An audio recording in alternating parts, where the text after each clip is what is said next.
Foetal medicine म्हणजे काय? आपण ग्लोबली टॉपला आहोत बर्थ डिफेक्ट्समध्ये. मग फिटल मेडिसिन हा नंबर कमी करायला मदत करेल का? इतर सोनोग्राफी सेंटरमध्ये जे सोनोग्राफी होतात आणि एका फिटल मेडिसिन स्पेशालिस्ट यांच्याकडे ज्या सोनोग्राफी होतात याच्यामध्ये काय फरक असतो? हाय रिस्क प्रेग्नन्सी म्हणजे काय? जेनेटिक टेस्टिंग म्हणजे नेमकं काय आणि ते केव्हा करतात? या सगळ्या ॲबनॉर्मॅलिटीजचं जर लवकर डायग्नोसिस झालं तर त्याच्या ट्रीटमेंटमध्ये काही फरक पडू शकतो. नात्यांमध्येच लग्न करून देणं, मग अशा लग्न झालेल्या कपल्सनी काही गोष्टींची काळजी घेणं गरजेचं असतं का?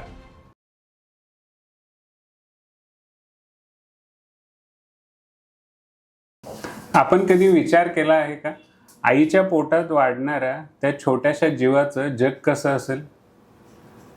आईला हजारो प्रश्न पडत असतात. आपलं बाळ ठीक आहे ना? त्याची वाढ व्यवस्थित चालू आहे ना? त्याला कोणता धोका तर नाही ना? या आणि अशा अनेक प्रश्नांच्या उत्तरासाठी एक खास शाखा असते.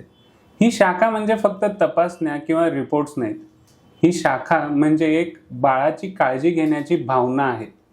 या शाखेमध्ये ते डॉक्टर आईच्या पोटातल्या बाळाशी संवाद साधतात आणि त्याच्या आरोग्याची इत्थंभूत माहिती घेतात आणि गरज पडली तर त्याचं रक्षणही करतात. आजच्या या आपल्या पॉडकास्टमध्ये आपण भेटणार आहोत एका फिटल मेडिसिनमधल्या तज्ज्ञ डॉक्टरांना आणि जाणून घेणार आहोत फिटल मेडिसिन म्हणजे काय, प्रेग्नन्सीमध्ये कोणत्या गोष्टी महत्त्वाच्या असतात आणि सगळ्यात महत्त्वाचं म्हणजे सुरुवातीपासूनच आपण आपल्या बाळाचं रक्षण कसं करू शकतो.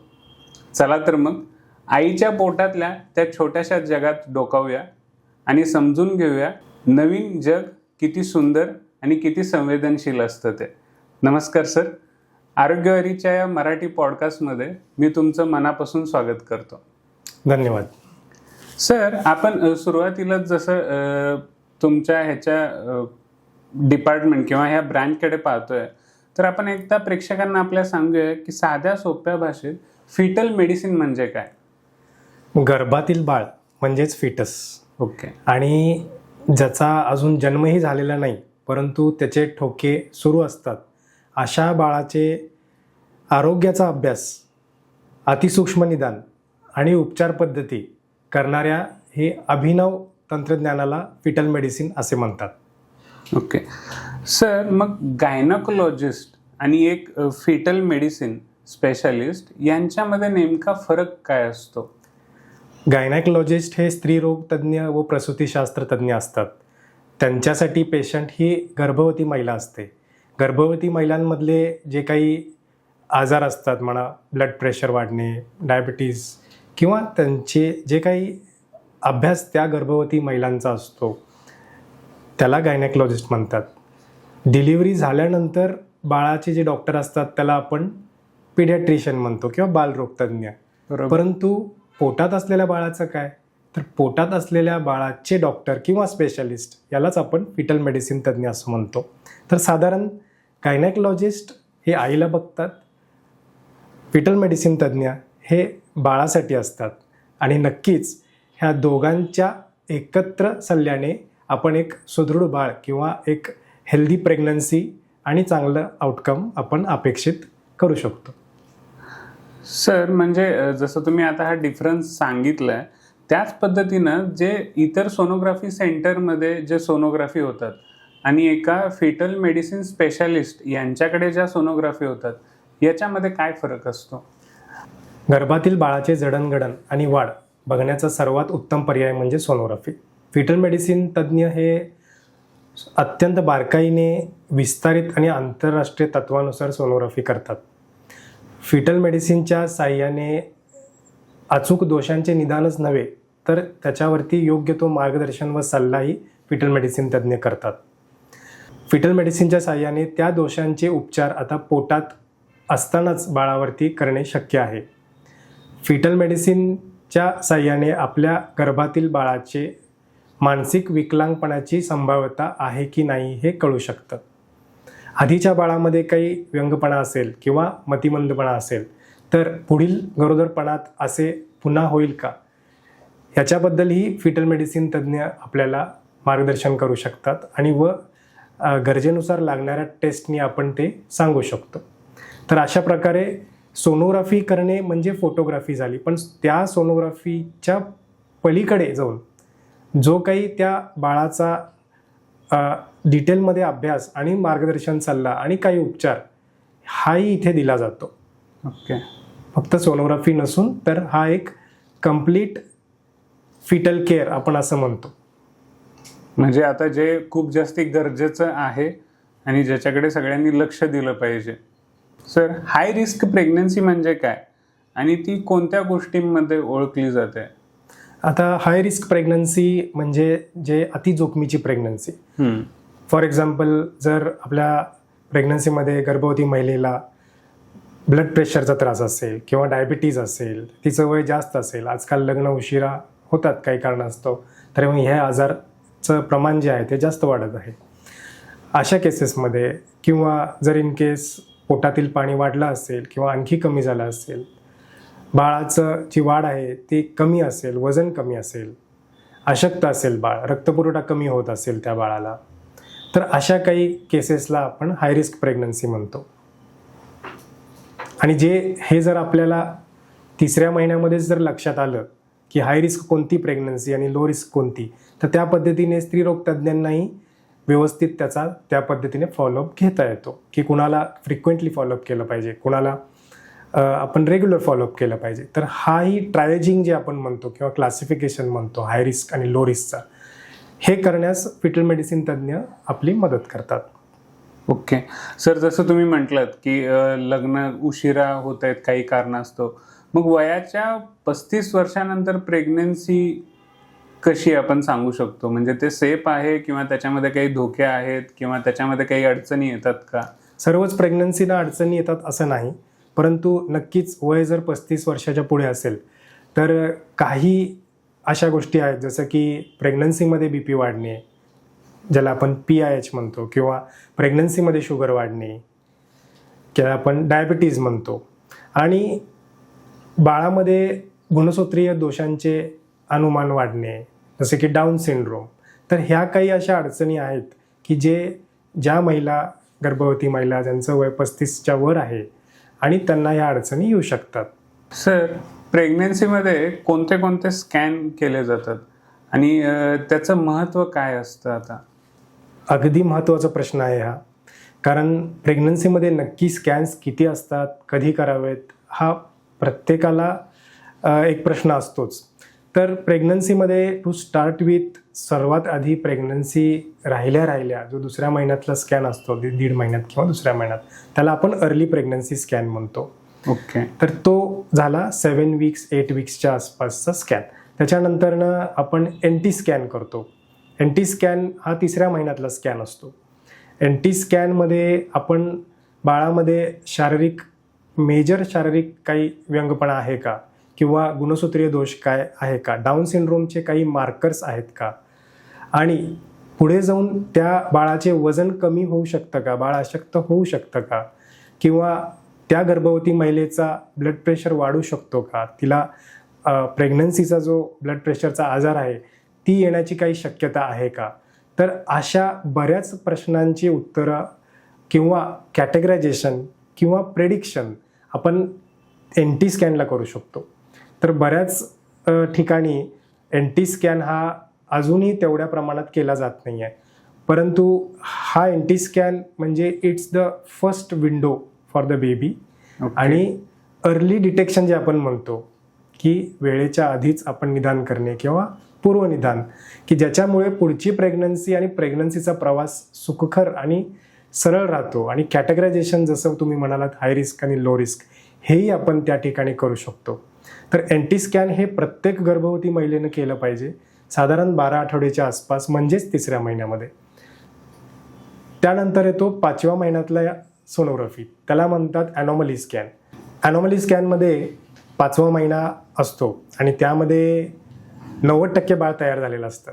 तर बऱ्यापैकी जे काही अवयवांचे आजार किंवा शारीरिक विकलांगपणा बाळामध्ये काय असेल तर तो आपल्याला कळतो. त्या स्कॅनला वेळही तेवढाच लागतो, कारण फार डिटेलमध्ये तो स्कॅन असतो. ॲनॉमली स्कॅन हा कोणत्याही गर्भवती महिलेने शक्यतो चुकवू नये किंवा टाळू नये, आणि तो साधारण 19 ते 21 आठवड्यामध्ये अगदी व्यवस्थित होतो. त्यानंतर येतो फिटल इकोकार्डिओग्राफी हा स्कॅन, म्हणजेच बाळाच्या हृदयाची सोनोग्राफी, जी की 6व्या महिन्यामध्ये आपण करतो. तो एक आता ऑप्शनल स्कॅन असतो, परंतु करायला काही हरकत नाही, कारण 6व्या महिन्यामध्ये हृदय हे अगदी आणखी चांगल्या पद्धतीनं दिसतं 5व्या महिन्यापेक्षा. आणि डिटेलमध्ये 2D इको केल्याने अगदी सूक्ष्मदोष जरी असतील काही हृदयाचे, छोटे होल असतील हृदयामध्ये, तर ते आपल्याला कळण्यास मदत होते. तर हा फिटल इकोकार्डिओग्राफी ही सोनोग्राफीसुद्धा प्रत्येकाने करून घेण्यास काही हरकत नाही. एस्पेशली आपल्याला जर डायबिटीज असेल, घरी जर फॅमिली हिस्ट्री असेल हृदयदोषांची, तर डेफिनेटली हा स्कॅन केला पाहिजे. त्याच्यानंतर येतो 7व्या महिन्यामध्ये ग्रोथ स्कॅन आणि कलर डॉपलर. 7वा महिना, 8वा महिना आणि 9वा महिना पेशंट किती हाय रिस्क आहे, किती लो रिस्क आहे याच्यावरती ठरवून 7वा किंवा 9वा, अदरवाईज 8वा किंवा 9वा असा तो स्कॅन असतो, ग्रोथ स्कॅन व कलर डॉपलर, ज्याच्यामध्ये आपल्याला बाळाची वाढ, वजन, पाण्याचं प्रमाण, त्याचा रक्तपुरवठा कसा चालू आहे, त्याचे श्वासोश्वास कसे चालू आहेत, तर याचा अंदाज आपल्याला येतो. जर वजन कमी असेल तर त्या पद्धतीने त्याची ट्रीटमेंट सुरू केली जाते. पाणी कमी असेल तर त्या पद्धतीने त्याची ट्रीटमेंट सुरू केली जाते. त्याच्यामुळे नेक्स्ट हाफमध्ये जे स्कॅन्स असतात ते प्रेग्नन्सीची पुढचा प्रवास कसा सुरू आहे हे बघण्यात आपल्याला मदत होते. तर अशा पद्धतीने आपल्याला 2ऱ्या महिन्यातला अर्ली प्रेग्नन्सी स्कॅन, 3ऱ्या महिन्यातला एनटी स्कॅन, 5व्या महिन्यातला ॲनॉमली स्कॅन, 6व्या महिन्यात फिटल इकोकार्डिओग्राफी, 7व्या आणि 9व्या महिन्यामध्ये ग्रोथ स्कॅन व कलर डॉपलर असे सोनोग्राफी जे आहेत ते सर्वांनी करणं अपेक्षित आहे. सर, जसं तुम्ही आता सांगितलं सगळ्या या स्कॅन्सबद्दल, टोटल एक 6-7 स्कॅन्स होत आहेत. मग काही खेडेगावामध्ये सर, अजून पण रुरल एरियामध्ये जास्त स्कॅन केल्यानं बाळाला धोका असतो, असा हा जो संभ्रम आहे तो कसा दूर करता येईल आपल्याला? ही एक खूप गोड गैरसमजूत आहे. सोनोग्राफी ही ध्वनी किरणाच्या बेसिसवर काम करते. हे क्ष किरण नसतात जसे एक्सरे मध्ये असतात किंवा सिटी स्कॅन मध्ये असतात. तर ध्वनी किरण हा पूर्णपणे सेफ असतो प्रेग्नन्सीला. सोनोग्राफीने कोणत्याही पद्धतीने बाळाला इजा होत नसते आणि याचे studies all over world wide भरपूर झालेले आहेत, खूप आधी झालेले आहेत आणि ही सेफ आहे म्हणूनच सगळे डॉक्टर्स हे करायला सांगतात. त्यामुळे हा गैरसमज मला वाटतं प्रत्येकाने आपल्या मनातून काढून द्यावा. सर, जेनेटिक टेस्टिंग म्हणजे नेमकं काय आणि ते केव्हा करतात? आता जेनेटिक हा एक वेगळा विषय आहे, गुणसूत्रीय हा दुसरा विषय आहे. जेनेटिक म्हणजे अनुवंशिक आजार. गुणसूत्राचा दोष जो आहे तो क्रोमोझोमल प्रॉब्लेम. आता जेनेटिक याचा अर्थ अनुवंशिक आजार म्हणजेच जर नात्यामध्ये लग्न वगैरे असेल तर जेनेटिक किंवा अनुवंशिक आजारांची शक्यता ही 25% असते प्रत्येक प्रेग्नन्सीत. मात्र गुणसूत्रीय दोष जो आहे, क्रोमोझोमल प्रॉब्लेम्स जसे की डाऊन सिंड्रोम, तर हे जे आजार आहेत हे कोणालाही होऊ शकतात. त्याच्यासाठी नात्यामध्ये लग्न असणं गरजेचं नाही. म्हणूनच आपण गुणसूत्रातील दोषांची शक्यता सांगणारे काही टेस्ट असतात, त्याला आपण क्रोमोझोमल स्क्रीनिंग टेस्ट म्हणतो, जे की मुख्यतः डाऊन सिंड्रोम डिटेक्शनसाठी केले जातात. तर ह्या काही टेस्ट असतात, ते करणं खूप गरजेचं आहे प्रत्येक स्त्रीला. भले तिचं वय 35च्या पुढे असो किंवा 25 असो, नक्कीच याचा फायदा होतो. कारण नाण्याच्या 2 बाजू असतात. एक बाजू म्हणजे शरीर रचना जी सोनोग्राफीमध्ये कळते आणि दुसरी बाजू म्हणजे गुणसूत्रीय दोष की जे सूक्ष्म असल्या कारणाने सोनोग्राफीत दिसत नाहीत. त्याचमुळे आपलं जे नाणं आहे म्हणजे बाळ आहे पोटातील, हे दोन्ही बाजूनं खणखणीत आहे काय हे बघणं तेवढंच महत्त्वाचं आहे. म्हणून फक्त सोनोग्राफी करूनही चालणार नाही.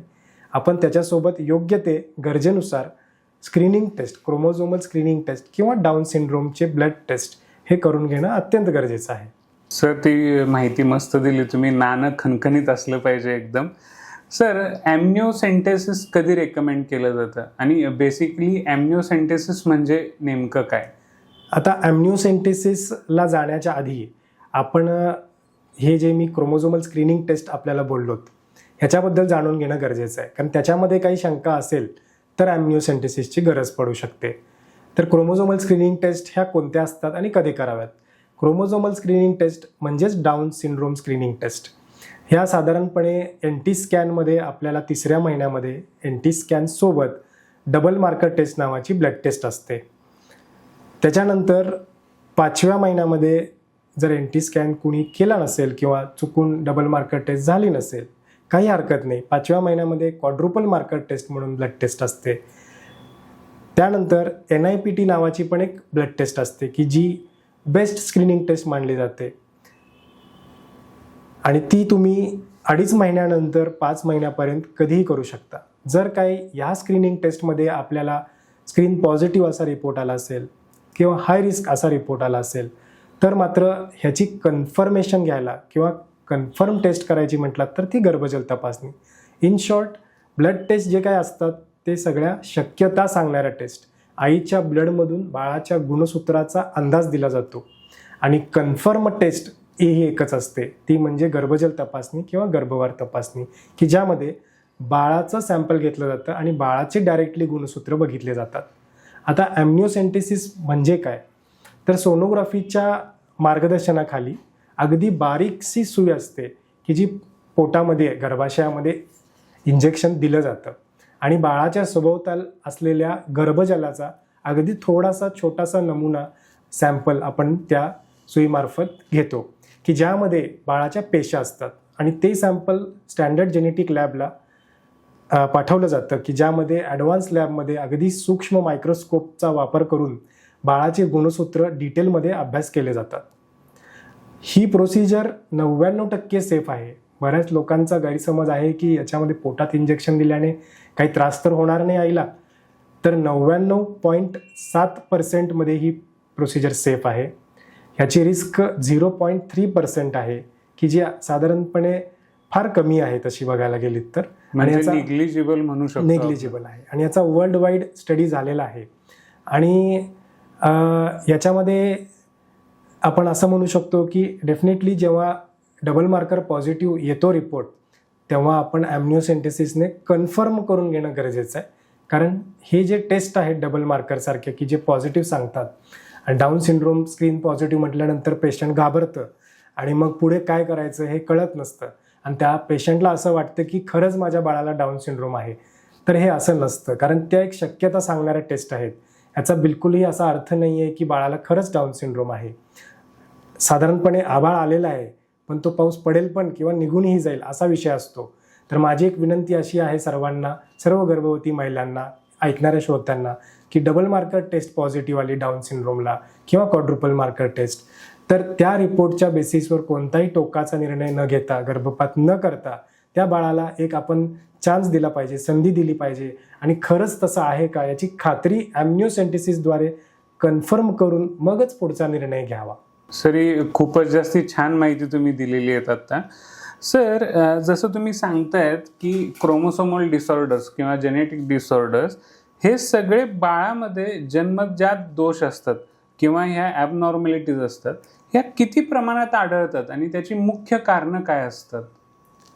आता क्रोमोझोमल डिसऑर्डर्स जे आहेत हे जसं मी म्हणालं की वय जसं मातेचं वाढत जाईल गर्भवती महिलेचं तसे ह्याचे चान्सेस वाढतात. अनुवंशिक आजार मात्र हे नात्यात लग्न असेल तर ते 20 वर्षाच्या स्त्रीलाही गर्भवती महिलेलाही होऊ शकतो पोटातील बाळाला. तर गुणसूत्रीय दोष जो आहे हे साधारणपणे आपल्यामध्ये 10% चान्स असतो अंदाजे आणि ह्याची 100% शाश्वती सोनोग्राफी देऊ शकत नाही. म्हणूनच या टेस्ट करून घेणं खूप गरजेचे आहेत. सर, आता या ज्या आपण ॲबनॉर्मॅलिटीज डिस्कस केल्या ह्या प्रेग्नन्सीमध्ये डिटेक्ट करता येतात?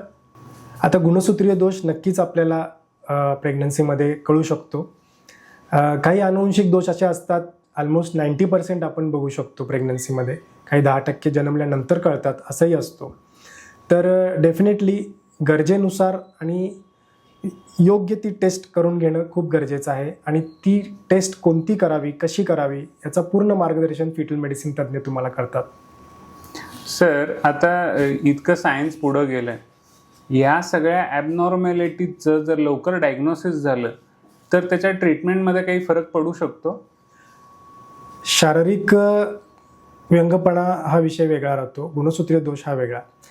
गुणसूत्रीय दोष म्हणजे DNA मधला दोष आणि DNA मध्ये जर काही प्रॉब्लेम असेल तर सॅडली आपल्याला त्याच्यावरती ट्रीटमेंट नसते, कारण आपण DNA कुणाचा चेंज करू शकत नाही. पण हां, तुम्हाला आधीच कळतं, वेळेआधी कळतं की असा असा हा आजार पुढं बाळाला येणार आहे, पुढे जाऊन बाळामध्ये मतिमंदपणाची शक्यता आहे, तर डेफिनेटली असा फायदा होतो त्या गर्भवती महिलेला की अचूक निदान, योग्य निदान आणि वेळेच्या आधी अर्ली डायग्नोसिस केल्याने पुढचा जो काय त्यांचा निर्णय आहे तो व्यवस्थित त्यांना घेता येतो. कारण प्रत्येकाला एक सुदृढ बाळ मिळावं हेच एक अपेक्षा असते. ओके सर, जसं आपण आता ह्या गोष्टी डिस्कस करतोय, तर तुमच्या पाहण्यात आलेली म्हणजे तुम्हाला आलेली एखादी चॅलेंजिंग केस सांगू शकाल? माझ्याकडे मुख्यतः सर्व चॅलेंजिंग केसेसच येतात, परंतु त्यातही मला एक अशी केस आठवते की ज्यामध्ये एक गर्भवती महिला 3ऱ्या महिन्यामध्ये माझ्याकडे सोनोग्राफीसाठी आली होती आणि तिला जुळे होते, ट्विन्स प्रेग्नन्सी होती आणि एका बाळामध्ये बऱ्यापैकी दोष होते, हृदय दोष होता, मणक्यात दोष होता, मेजर दोष होते आणि दुसरं बाळ अगदी व्यवस्थित होतं. त्यांना कोणीतरी सांगितलं होतं की आता एक बाळ तर मध्ये दोष आहे, दुसरं बाळ व्यवस्थित आहे, तर मग पुढे घेऊन जाण्यात काय अर्थ नाही, आपण प्रेग्नन्सीला इथेच थांबवलं पाहिजे. परंतु एक सेकंड ओपिनियन म्हणून माझ्याकडे जेव्हा ते आल्या तेव्हा मी सोनोग्राफी करून पाहिली, तर मग आम्ही त्यांना असं सांगितलं की वार 2 असल्याकारणाने एका बाळाचा परिणाम दुसऱ्यावर शक्यतो होत नाही, त्यामुळे एका बाळाचे हृदयाचे ठोके आपण औषध देऊन थांबवू शकतो, सो दॅट दुसरं जे बाळ आहे ते अगदी छानपणे व्यवस्थित गर्भाशयात वाढू शकतं आणि त्यांना एक चांगलं सुदृढ बाळ मिळू शकतं. आता ही प्रोसिजर होती अगदी जोखमीची, कारण बाळ 3ऱ्या महिन्यामध्ये अगदी 5 ते 6 सेंटीमीटर या साईजचं असतं. साहजिक आहे, त्याचं हृदय 4 ते 5 मिलीमीटर असतं.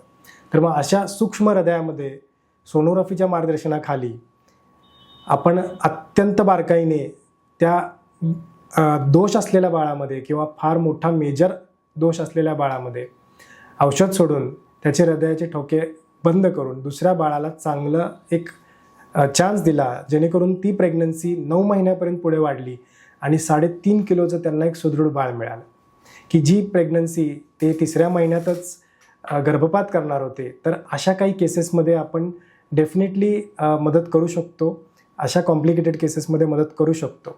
फिटल मेडिसिनचा फायदा नक्कीच होतो.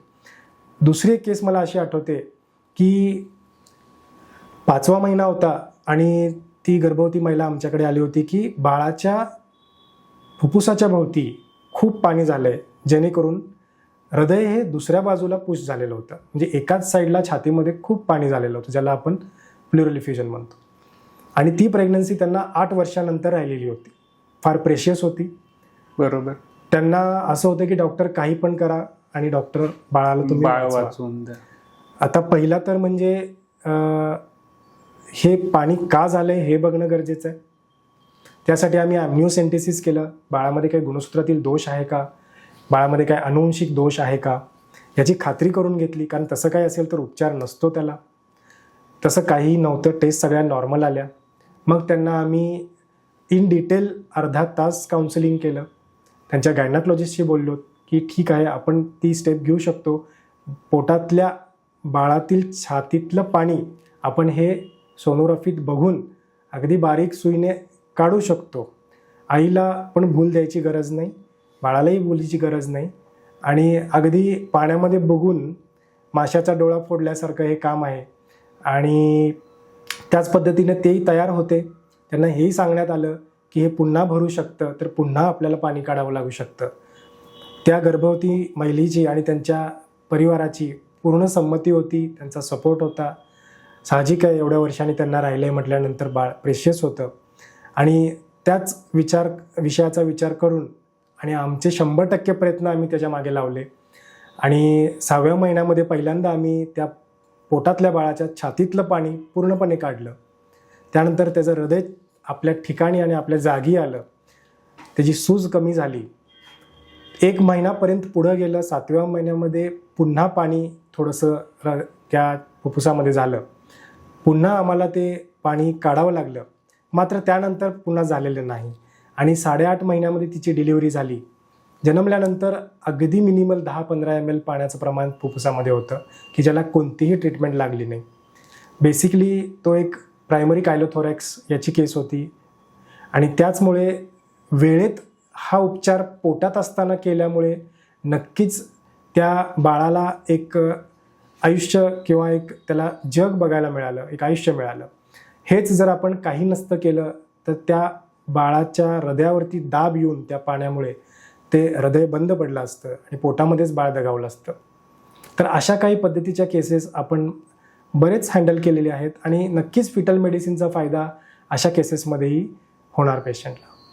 सर, म्हणजे फिटल मेडिसिन एक जादूचा शोध लागल्यासारखं झालेलं आहे, म्हणजे ज्याच्यामुळं सगळ्यांच्या आयुष्यात एक नवीन ऊर्जा आली आहे.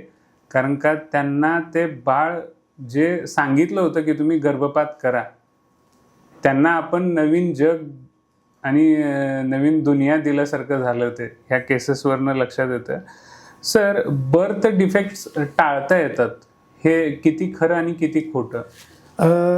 याचं उत्तर द्यायचं म्हणालं तर खरं आहे. ॲक्च्युली काही बर्थ डिफेक्ट्स जे प्रिव्हेंटेबल आहेत ते आपण डेफिनेटली प्रिव्हेंट करू शकतो, टाळता येतात त्याला.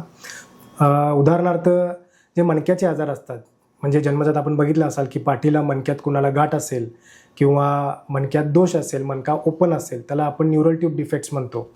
तर हे जनरली फोलिक ॲसिड नावाचे जे एक घटक आहे, विटॅमिन आहे, तर त्याचं कमतरता झाल्यामुळे ह्या गोष्टी होत असतात. आणि आपल्या आजकालच्या लाईफस्टाईलमध्ये आणि एस्पेशली व्हेजिटेरियन डाएट असेल स्ट्रिक्टली, तर या केसेसमध्ये फोलिक ॲसिडची कमतरता नक्कीच गर्भवती महिलांमध्ये राहते की ज्याच्यामुळे अशा गोष्टी होऊ शकतात. तर वेळेतच जर आपण फोलिक ॲसिडची ट्रीटमेंट जर सुरू केली, साधारण 4 ते 5 महिन्यापूर्वी प्रेग्नन्सीच्या आधी जर आपण घेतलं गर्भवती महिलांनी, तर डेफिनेटली या पद्धतीने आपण त्याला प्रिव्हेंट करू शकतो. दुसरी गोष्ट डायबिटीजमुळेही बरेच शारीरिक व्यंगपणा गरोदर स्त्रियामध्ये, बाळामध्ये आपण बघतो. तर डायबिटीज आपल्याला डेफिनेटली जर फॅमिली हिस्ट्री असेल, जर मग गर्भवती महिलेचं वजन जास्त असेल, PCOD असेल, तर अशा केसेसमध्ये डायबिटीजची तपासणी म्हणजे शुगर लेवल्स पण बघणं गरजेचं आहे, HbA1c लेवल्स बघणं गरजेचं आहे. आणि त्या पद्धतीनं ते कंट्रोल करून मगच प्रेग्नन्सी प्लॅन करणं हे गरजेचं आहे. त्यामुळे डायबिटीज, फोलिक ॲसिड, पुन्हा जर रेडिएशन एक्सपोजर असेल, जर कोणती गर्भवती महिला जर अशा ठिकाणी काम करत असेल तिथे क्षकिरणांची वगैरे एक्सपोजर असेल, तर त्या गोष्टी आपण अवॉइड कराव्यात प्रेग्नन्सीच्या ड्युरेशनमध्ये, एस्पेशली पहिल्या 3 महिन्यामध्ये. तर अशी काही ऑक्युपेशनल हजार्ड्स असतात, तर या गोष्टी प्रिव्हेंटेबल आहेत. मात्र गुणसूत्रीय दोष, अनुवंशिक दोष या गोष्टींना शक्यतो आपल्याला प्रिव्हेंट करता येत नाही. त्याचं निदान मात्र डेफिनेटली करता येतं की नंतर जाऊन जे लाईफ लाँग आपल्याला बर्डन राहतं फॅमिलीवरती, ते काही प्रमाणात आपल्याला कमी करता येतं. नक्की. सर, मला आणखीन एक इमोशनल क्वेश्चन विचारायचा होता. कारण का बाळ होणं हा खूप जिव्हाळ्याचा आणि इमोशनल सब्जेक्ट राहतो. पॅरेंट्सना सर अशा वेळी जर तुम्हाला बॅड न्यूज द्यायची असेल, तर तुम्ही तो मेसेज त्यांना कसा कन्वे करता किंवा त्यांना तो इमोशनल सपोर्ट कसा प्रोव्हाइड करता? फारच अवघड तसा प्रश्न असतो हा. परंतु आपल्यासमोर जे आहे ते व्यवस्थितपणे आणि ठळकपणे पेशंटला सांगणं पारदृष्ट्या पद्धतीनं हा पहिला मुद्दा असतो, जेणेकरून पेशंटला त्याचं डेप्थ ऑफ ग्रॅव्हिटी समजावं की नक्की काय प्रॉब्लेम आहे, जेणेकरून त्यांच्याही मनाची तयारी होऊन जाते. कारण कुणालाही आपल्याला एक सदृढ बाळ द्यायचं आहे. बाळ मिळणे आणि हेल्दी बाळ मिळणे यात बराच फरक आहे. बरोबर.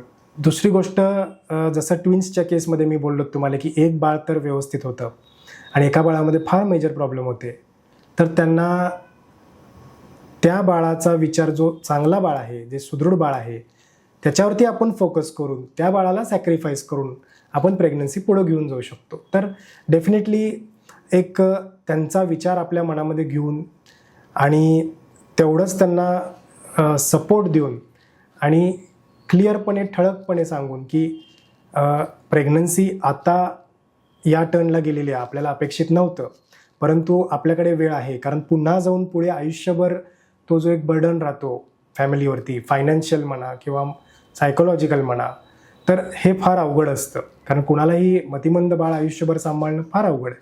तेच जर तुम्हाला आधीच कळालं असेल किंवा काही दोष आधीच कळाले असतील की ज्याच्यावर उपचार नाही आहे, तर डेफिनेटली आपण त्यांना ठामपणे आणि खंबीरपणे सांगणं गरजेचं आहे. सर, जसं आता मगाशी आपण डिस्कस केलं की लग्नाचं वय थोडंसं पुढे चाललंय आणि आत्ताच्या यंग जनरेशनची लाईफस्टाईलसुद्धा थोडीफार विचित्र झाली आहे. नाईट शिफ्ट असतील, कंटिन्यू डे शिफ्ट असतील आणि त्यांचं खाणं पण. मग ह्या सगळ्याचा होणाऱ्या बाळावरती काही परिणाम होतो का? होऊ शकतो डेफिनेटली. त्याचमुळे आपल्याला एक हेल्दी लाईफस्टाईल पाहिजे, एक प्रॉपर डाएट पाहिजे, काही स्ट्रेस लेवल्स असतात ते आपले तेही मेंटेन करणं गरजेचं आहे. तर आपण बघू एक एक करून. साधारण आपण डाएटचा विचार जर केलात तर डेफिनेटली प्रेग्नंट लेडीसाठी किंवा गर्भवती महिलांना मुख्यतः हाय प्रोटीन डाएट लागतं.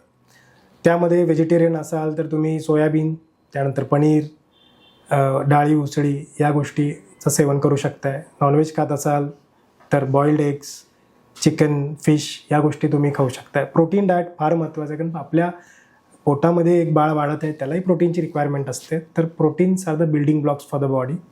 त्यामुळे एक सुदृढ बाळ हवा असेल तर प्रोटीन इंटेक हा अत्यंत जास्त आणि चांगला पाहिजे. त्यानंतर येतं आयर्न रिच डाएट.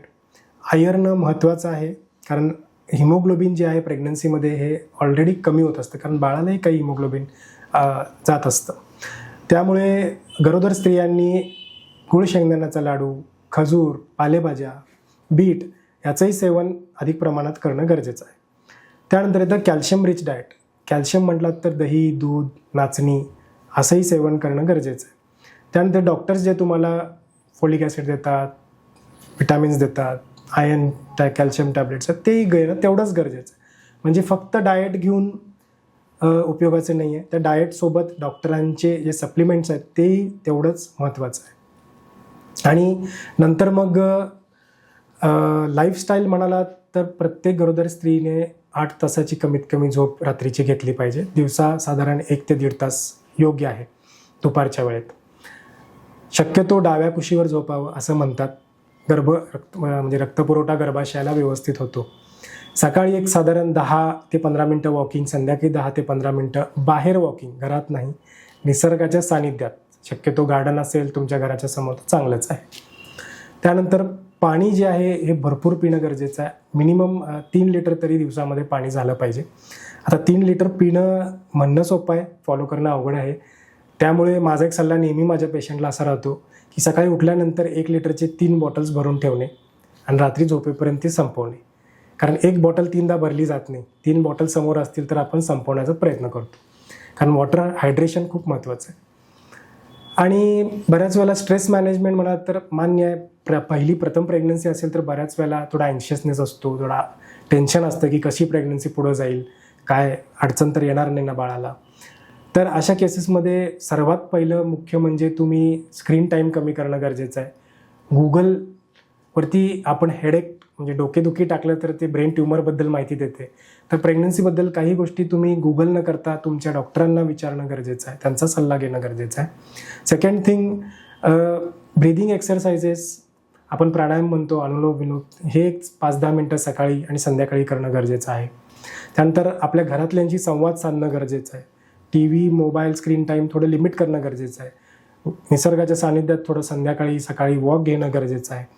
वेळेत जेवण करणंही तेवढंच गरजेचं आहे. तुमच्या डेली रुटीन जर व्यवस्थित असेल, आहार चांगला असेल, वॉटर इनटेक चांगला असेल तर डेफिनेटली स्ट्रेस ही आपलं व्यवस्थित मॅनेज होतं. सर, फिटल मेडिसिन म्हणजे एक प्रकारचं मिरॅकल झालं आहे. आता इंडियामध्ये फिटल मेडिसिन किती ॲडव्हान्स्ड आहे? फिटल मेडिसिन ही खूप नवीन स्पेशालिटी आहे. गेल्या 4 ते 5 वर्षामध्ये ही थोडी जास्त वाढलेली आहे. त्याच्या आधी फार कमी प्रमाणात आपल्याला याचा फायदा मिळायचा. तर साधारणपणे सगळ्या मेट्रो सिटीजमध्ये आता फिटल मेडिसिन ही ब्रांच अवेलेबल आहे. आणि काही रुरल भागात अजूनही तेवढ्या प्रमाणात नाही आहे. आपल्या सांगलीसारख्या ठिकाणी काही आपण आता सुरू केलेली आहे गेल्या 3-4 वर्षामध्ये. आणखी वाढेल आणि नक्कीच जेवढ्या वाढतील रुरल एरियामध्ये तेवढंच लोकांनाही त्याचा फायदा होणार डेफिनेटली.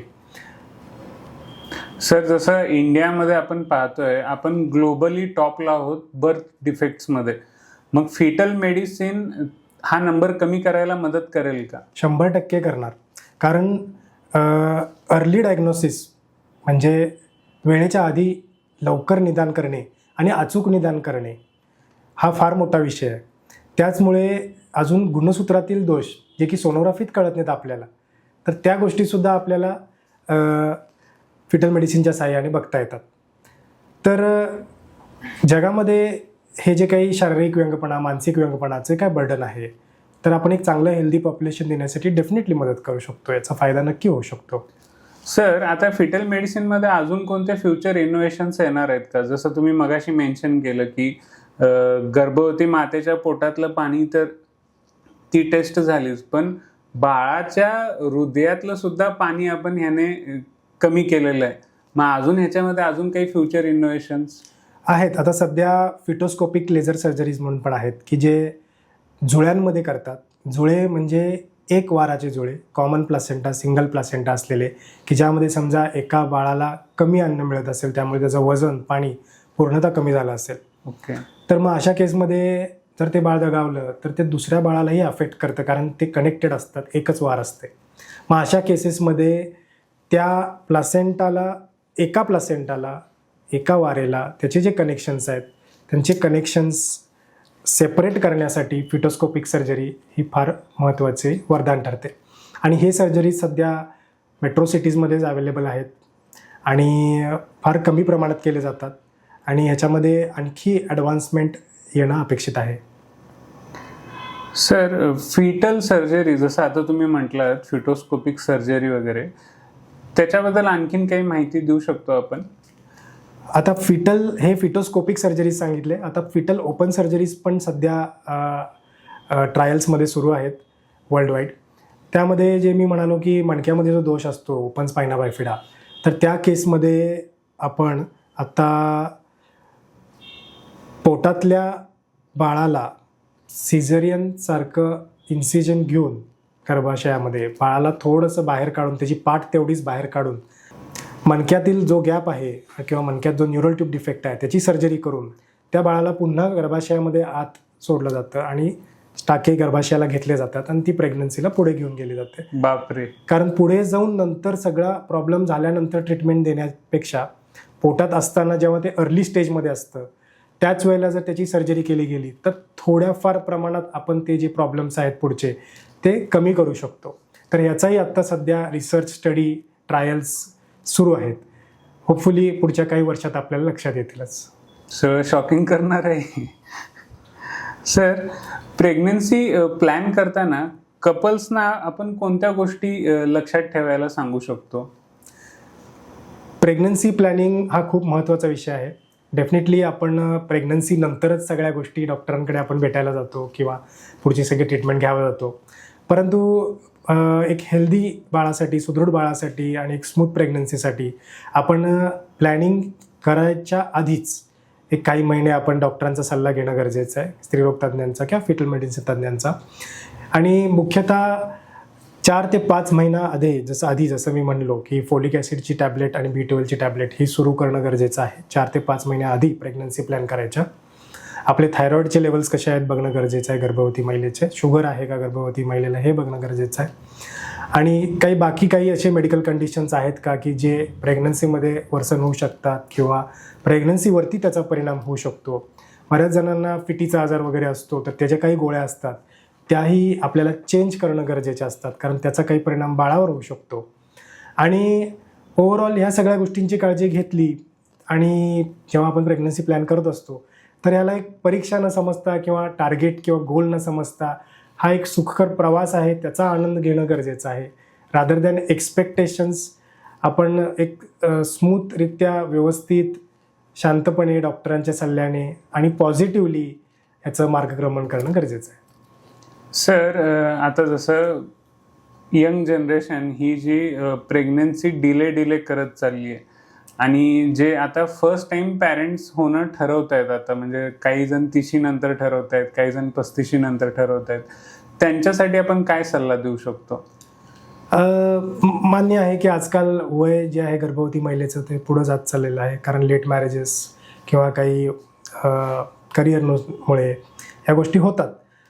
शक्यतो जेवढं आपल्याला अर्ली प्लॅन करता येईल तेवढं प्लॅन करणं पहिला मुद्दा गरजेचा आहे. कारण जसं एज वाढेल, जसं मी म्हटलो की प्रॉब्लेम्स हे गर्भवती महिलात पण येऊ शकतात, बाळात पण येऊ शकतात. त्यामुळे अर्लियर इज द बेटर. परंतु जर समजा तसं शक्य नसेल तर यामध्ये नक्कीच तुम्हाला डॉक्टरांची हेल्प घेणं गरजेचं आहे, प्रॉपर प्लॅनिंग करणं गरजेचं आहे आणि त्याचबरोबर त्यांच्या सल्ल्यानुसार हे प्लॅन करणं गरजेचं आहे, rather than planning randomly. Sir, जसं आपल्या भारतामध्ये एक गोष्ट प्रचलित आहे, नात्यांमध्येच लग्न करून देणं. मग अशा लग्न झालेल्या कपल्सनी काही गोष्टींची काळजी घेणं गरजेचं असतं का? हां, 100%. कारण नात्यामध्ये लग्न जर असेल तर कुठं ना कुठे त्यांच्यामध्ये काही जेनेटिक कंडिशन्स कॉमन असू शकतात. साधारणपणे 25% चान्स असतो अनुवंशिक आजाराचा प्रत्येक प्रेग्नन्सीमध्ये. म्हणजे फर्स्ट टाईम प्रेग्नन्सीत पण 25%, दुसऱ्या टाईमला पण 25%, ईच प्रेग्नन्सीमध्ये त्यांना 25% चान्स असतो. 75% नॉर्मल पण बाळ येऊ शकतं त्यांना, असं काही नाही आहे. परंतु हे जे 25% हा मोठा आकडा आहे. तर डेफिनेटली आपण याच्यासाठी वेळेच्या आधीच म्हणजे प्रेग्नन्सी प्लॅन करायच्या आधीच जर त्या जोडप्यांनी त्या स्वतःचे दोघांचे अनुवंशिक टेस्ट म्हणजे जेनेटिक टेस्ट जे आपण म्हणतो, जे आजकाल फार ॲडव्हान्स टेस्ट अवेलेबल आहेत की ज्यामध्ये 3,000 ते 4,000 जनुके किंवा जेनेटिक कंडिशन्स बघितले जातात, तर अशा टेस्ट करून घेणं खूप गरजेचं आहे. साधारणपणे त्याचा रिपोर्ट 1 महिन्यामध्ये येतो आणि आधी अवेलेबल नसायच्या अशा टेस्ट आता आहेत. आणि जर हे आधीच त्यांना कळालं की अशी काही काही कंडिशन्स आहेत की जे आपल्या बाळामध्ये येण्याची शक्यता आहे, तर ते सेम कंडिशन्स आपण पोटातल्या बाळामध्ये आहेत का हे आपण ॲम्निओसेंटेसिसने बघू शकतो, जे सोनोग्राफीमध्ये आपल्याला कळणार नव्हते किंवा जन्मल्यानंतर कळणार होते. मग आता ह्याला उपचार आहे का, तर सॅडली उपचार नाही आहे, कारण त्या दोघांचा DNA तर आपण चेंज करू शकत नाही. परंतु जर त्या दाम्पत्याला आधीच कळालं की अशी काही कंडिशन जन्मल्यानंतर येणार होती, तर डेफिनेटली त्या प्रेग्नन्सीसाठी वरदानच आहे. आणि हे मी जसं म्हटलं की प्रत्येक वेळेसच असं होत नसतं, 25% चान्स असतो, पण तो 25% चान्ससुद्धा आपल्याला या टेस्टच्या मार्फत कमी करता येतो आधीच कळल्यामुळे. ओके. आणि सर, आणखीन एक, जसं आपल्या ही गोष्ट साधारणतः महाराष्ट्रामध्ये जास्त प्रचलित आहे, लग्न जमवताना जर सेम ब्लड ग्रुप असेल तर शक्यतो ते त्या गोष्टीकडे जात नाहीत, लगेच दुसरं स्थळ वगैरे बघायला चालू करतात. तर हा गैरसमज आपल्याला त्यांचा कसा दूर करता येईल? नाही, हा पण एक गोड गैरसमज आहे. रादर दॅन ब्लड ग्रुप म्हणजे ब्लड ग्रुप एक असल्याने असं काही अडचण शक्यतो येत नाही. परंतु नात्यामध्ये लग्न असेल तर त्याचे चान्सेस तसे वाढतात. त्यामुळं ब्लड ग्रुपचा सेम असणं हा मेजर विषय तसा नाही आहे की ज्याच्यामुळे लग्न कॅन्सल केलं पाहिजे. परंतु ब्लड ग्रुपवरून मला आणखी एक असं सांगणं वाटतं की जर गर्भवती महिलेचं ब्लड ग्रुप निगेटिव्ह असेल आणि तिच्या पतीचं पॉझिटिव्ह असेल, मग ते कोणतंही असो, AB, ABO, तिचं निगेटिव्ह आणि हजबंडचं पॉझिटिव्ह, तर मात्र ही RH निगेटिव्ह प्रेग्नन्सी असं याला म्हटलं जातं, जी की हाय रिस्क प्रेग्नन्सी असते, ज्यामध्ये पहिल्या 1 किंवा 2 प्रेग्नन्सीमध्ये शक्यतो काही अडचण येत नाही. परंतु त्याच्यानंतर जर पोटातल्या त्या गर्भवती महिलेच्या पोटातल्या बाळाचा ब्लड ग्रुप जर पॉझिटिव्ह असेल, समजा तिचा निगेटिव्ह आहे, पोटातला पॉझिटिव्ह आहे, साहजिक आहे तिच्यासाठी तो पॉझिटिव्ह हा फॉरेन बॉडी झाला, त्यामुळे पोटातल्या बाळामध्ये रक्ताचं प्रमाण, त्या बाळाचं रक्ताचं प्रमाण किंवा हिमोग्लोबिनचं प्रमाण कमी होण्याची शक्यता असते. मग त्याचमुळे प्रत्येक गर्भवती महिलेंनी, निगेटिव्ह ब्लड ग्रुप असलेल्या गर्भवती महिलेंनी काय लग्न करू नये का? नाही, करावं, डेफिनेटली करावं. पण काही प्रिकॉशन्स असतात, काही इंजेक्शन्स असतात, ते घेणं गरजेचं आहे प्रेग्नन्सी नंतर. म्हणजे डिलिव्हरी झाल्यानंतर 72 तासांच्या आत जेवढं लवकरात लवकर सेम डेला घ्याल तेवढं चांगलं. अँटी-D नावाचं इंजेक्शन असतं की जे घेणं गरजेचं असतं जर त्या बाळाचं ब्लड ग्रुप पॉझिटिव्ह असेल तर. जर बाळाचं पण निगेटिव्ह असेल, आईचंही निगेटिव्ह असेल, तर गरज नाही त्या इंजेक्शनची. अशा इंजेक्शन्सनी पुढच्या त्यांच्या प्रेग्नन्सीमध्ये हे प्रॉब्लेम्स होण्याची शक्यता कमी होऊन जाते. सर, जसं आता शेजारी आपण पाहत असतो, काही घरांत काही जणांच्या घरी मतिमंद मुलं असतात, त्यांच्या काही फिजिकली हँडिकॅप असतात, काही जणांना जेनेटिक डिसऑर्डर्स असतात. मग अशा पालकांनी सेकंड टाईम प्रेग्नन्सीमध्ये काही प्रिकॉशन्स घ्यायच्या असतात का? डेफिनेटली त्यांच्यासाठी एक वेगळ्या पद्धतीने आपल्याला प्लॅन केला पाहिजे, जे की रुटीन प्रेग्नन्सीपेक्षा थोडा वेगळा राहतो. आणि याच्यामध्ये फिटल मेडिसिन तज्ज्ञ त्यांची खूप मदत करू शकतात. म्हणजेच काय की पहिल्या बाळामध्ये जो प्रॉब्लेम आहे तो पहिली गोष्ट जेनेटिक किंवा अनुवंशिक आहे का हे बघणं गरजेचं आहे. त्याच्यासाठीच आपण त्या आधीच्या बाळामध्ये ज्यात प्रॉब्लेम आहे त्याची गुणसूत्राची किंवा अनुवंशिकतेची टेस्ट करून घेणं गरजेचं आहे. कारण जो प्रॉब्लेम आहे तो दिसतो समोरून बाहेरून, पण त्याच्या DNA मध्ये जो प्रॉब्लेम असेल ज्याच्यामुळे तो झाला असेल तर डेफिनेटली पुन्हा उद्भवण्याची थोडीफार शक्यता पुढच्या प्रेग्नन्सीमध्ये राहते. आणि जर आपल्याला त्याचं जेनेटिक डायग्नोसिस कळालं, ती जीन सापडलं त्या बाळामध्ये की या जीनमुळे असं असं झालेलं आहे, तर ते सेम जीन आपण पुढच्या प्रेग्नन्सीमध्ये सगळ्या प्रेग्नन्सीमध्ये त्यांच्या आपण ते ॲम्निओसेंटेसिसने गर्भजल तपासणीने आपण ते बघू शकतो. आणि त्यांना आपण सांगू शकतो की हे पहिल्यासारखं बाळ असं असेल किंवा नसेल.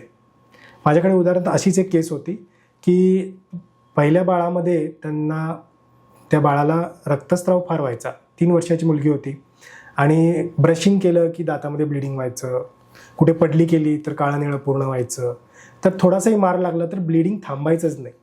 मग अशा केसमध्ये त्या पेशंटला रक्तस्राव जो बंद व्हायला पाहिजे तो होत नव्हता. रक्ताचा आजार होता, त्यासाठी ट्रीटमेंटही चालू होती, भरपूर पैसे त्यांनी घातले होते आणि त्याचं डायग्नोसिसही झालेलं होतं की त्यामध्ये एका क्लॉटिंग फॅक्टरची डेफिशियन्सी होती, कमतरता होती.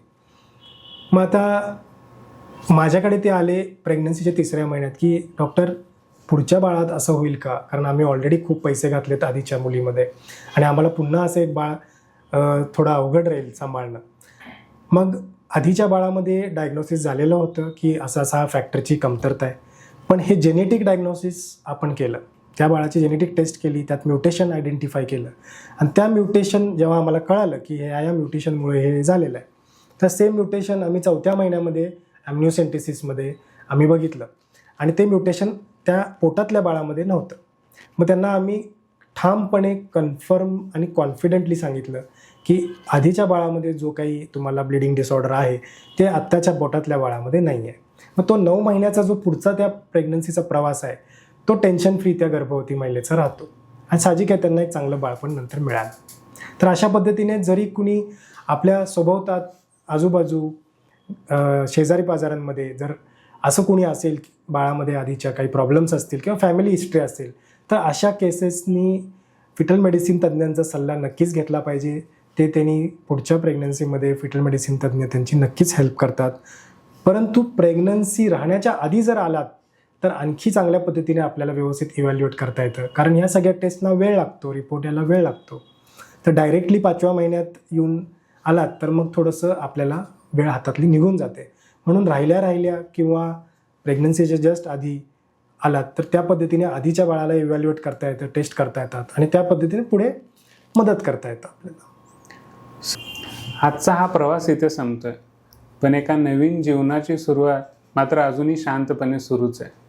आईच्या पोटात एक छोटंसं हृदय ठोके देते, एक छोटंसं जग आकार घेते आणि त्या प्रत्येक क्षणामध्ये एक आशा, एक स्वप्न विणलं जाते.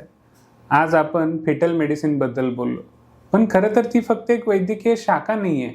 ही आहे काळजीची एक भावना जी आई आणि बाळाच्या नात्याला अजून मजबूत बनवते. कदाचित बाळ अजून आपल्या कुशीत आलेलं नसतं, पण त्याचं भविष्य तुमच्या प्रत्येक निर्णयावरती ते अवलंबून आहे. आजचा हा संवाद इथे थांबवतोय, पण तुमचं आणि तुमच्या बाळाचं आरोग्य हीच आमची पुढची प्रेरणा आहे. कळी एवढ्या छोट्या गर्भाचं सुदृढ बाळामध्ये रूपांतर होण्याचा संपूर्ण प्रवासात फिटल मेडिसिन एक वरदान आहे. जर हा एपिसोड तुम्हाला स्पर्शून गेला असेल तर तो नक्की इतर गर्भवती मातापर्यंत पोहोचवा, कारण माहिती शेअर केली की ते कोणाचं तरी आयुष्य अधिक मजबूत बनवतं. पुन्हा भेटूया एका नव्या विषयासह.